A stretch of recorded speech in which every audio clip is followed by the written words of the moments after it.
প্রার্থী, কারণ মমতা ব্যানার্জিকে, শিক্ষামন্ত্রীকে, রাজ্য সরকারকে, এসএসসিকে, পিএসসিকে, সিএসসিকে সমালোচনা করতে গিয়ে অনেকেই শিক্ষকদের সম্পর্কে একটা ধ্যান ধারণা এরকম হয়েছে যে বোধহয় তারাই সব এরকমভাবে করেছেন। বেশিরভাগ না, তারা সম্মান নিয়ে কাজ করছেন, অনেক কষ্টের মধ্যে কাজ করছেন, এবং এই 24,000-এর মধ্যে অনেকেই যোগ্য আছে।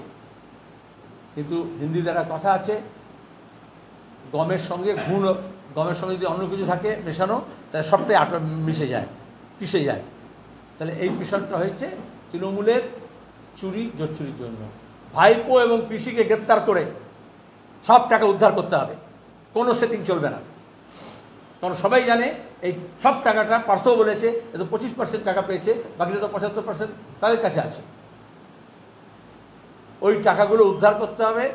আর আইন অনুযায়ী উকিলরা ভালো বলতে পারবেন, যাদের এটা দেখার কথা, যাদের এটা নজরদারি করার কথা, যাদের কাছে এই খবরগুলো থাকে, তাদেরকে উপযুক্ত সময় সংবিধানের থেকে তারা পাঠ নেয়, শপথ নেয় যে তারা এগুলো দেখবে, মন্ত্রগুপ্তির শপথ নেয়।